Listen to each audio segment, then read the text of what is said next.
নমস্কাৰ সকলোকে। আজি যিহেতু অকণমান বৰষুণৰ বতৰ, ঘৰতে সেয়া মই চাওমিন বনাব লৈছোঁ আৰু এতিয়া ধুনীয়াকৈ চাওমিনখিনি বইল কৰিব লৈছোঁ। আৰু এইফালে মই আদা নহৰু পেষ্ট আৰু ইফালে পিঁয়াজ আৰু বিলাহী অকণমান জলকীয়া আৰু অকণমান জালুক খুন্দি পিনি লৈছোঁ। আৰু এইফালে মই মাংসখিনি সৰুকৈ কুটি পিনি ইয়াত যিখিনি মছলা দিয়ে সেইখিনি এড কৰিছোঁ আৰু অকণমান চয়া চচ দি পিনি সানি থৈছিলোঁ অকণমান টাইম দেই।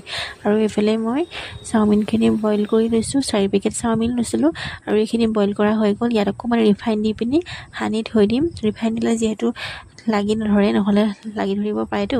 আৰু এইফালে মই এখন গৰম হ'ব দিছোঁ, তাত তেল দিম, ধুনীয়াকৈ মাংসখিনি ফ্ৰাই কৰি ল'ম। এতিয়া মাংসখিনি ফ্ৰাই কৰি আছোঁ। এইখিনি অকণমান ৰঙচুৱা হ'লেকৈ ফ্ৰাই কৰিম আৰু বেলেগ একো পাচলি এড কৰা নাই, কাৰণ মানে কেপচিকাম আৰু গাজৰ বা সেইখিনি নাছিলে ঘৰত।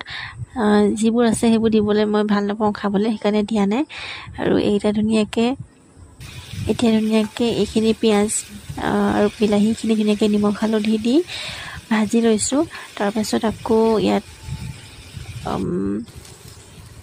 আদা নহৰু পেষ্ট জলকীয়া সকলোখিনি দিয়া হৈ গ'ল। এতিয়া ধুনীয়াকৈ মাংসখিনি আকৌ দি দিছোঁ। তাৰপিছত চাওমিনখিনি আকৌ দি ধুনীয়াকৈ ইয়াত অকণমান ওপৰত চয়া চচ আৰু টমেট' চচ দি ধুনীয়াকৈ সানিম। সানাৰ পাছত ৰেডি হৈয়ে যাব আৰু চাই থাকিব সকলোৱে। ঘৰতে এনেকৈ বনাই খোৱাই ভাল, দোকানত যিহেতু বহুত মানে যি টি দিয়ে ন মছলা চছলা, সেইকাৰণে নিজে বনাই খালেই ভাল হয় ঘৰতে আনি। আৰু এতিয়া ধুনীয়াকৈ মই চাওমিন খাব লৈছোঁ। ৰেডি হৈ গ'ল, চবকে দিলোঁ।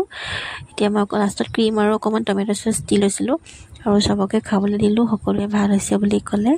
আৰু এতিয়া মই খাই লওঁ। আপোনালোকেও এনেকৈ বনাই খাব ঘৰতে, দোকানৰ পৰা কিনি খোৱাতকৈ এনেকৈ